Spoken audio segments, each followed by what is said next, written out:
Association નાયબ collector Shri તેમજ નાયબ મામલતદાર સાહેબ શ્રીને આવેદનપત્ર પાઠવવામાં આવ્યું,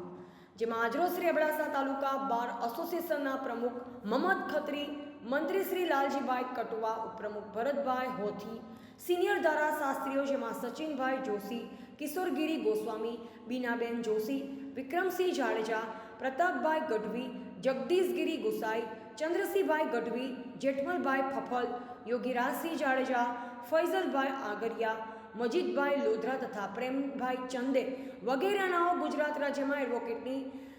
ઘાતકી હત્યા થતાં થઈ રહેલ હુમલા તેમજ ખોટી ફરિયાદો વિરુદ્ધ એડવોકેટ માટે એડવોકેટ પ્રોટેક્શન બિલ અમલમાં આવે અને એડવોકેટના હિતોનું રક્ષણ થાય તે માટે ગુજરાત સરકારના કાયદા મંત્રાલય તાત્કાલિક અને યોગ્ય પગલાં લે તે માટે પ્રાંત ઓફિસ અબડાસામાં હાજર પ્રાંત ઓફિસર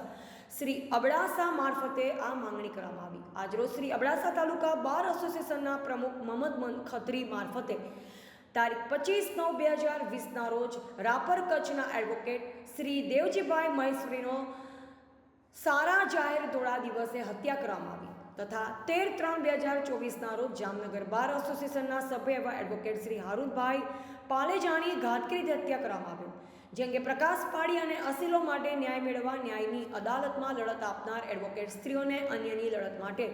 જીવનું જોખમ ઊભું થઈ રહ્યું છે તેવા પ્રસંગે એડવોકેટ સ્ત્રીઓના વિશાળ હિત માટે એડવોકેટ પ્રોટેક્શન બિલ જરૂરી અને અગત્યનું બની રહે, જેથી ગુજરાત સરકાર શ્રી પાસે તાત્કાલિક ધોરણે ગુજરાતના એડવોકેટ સ્ત્રીઓ માટે એડવોકેટ પ્રોટેક્શન બિલ અમલમાં આવે તે અનુસંધાને આવેદનપત્ર પાઠવવામાં આવ્યું તેવી અબડાસા બાર એસોસિએશન દ્વારા માંગણી કરવામાં આવી હતી. આજરોજ હું એમ એ ખત્રી,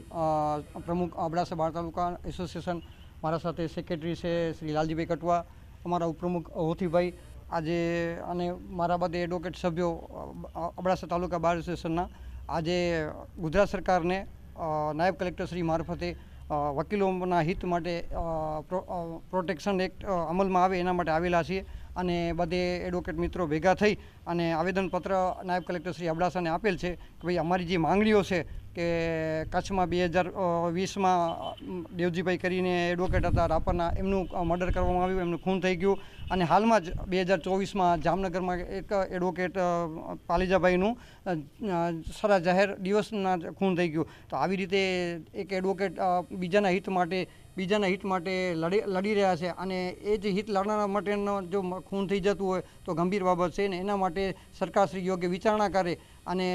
એડવોકેટ પ્રોટેક્શન બિલ અમલમાં આવે અને એડવોકેટોનું પ્રોટેક્શન થાય અને એના જે હિતો છે એમના અને એના કુટુંબના જળવાઈ રહે એના માટે આજે આવેદનપત્ર આપવામાં આવેલું છે. રિપોર્ટર રમેશભાઈ ભાનુશાલી, નલિયા, અબડાસા, કચ્છ.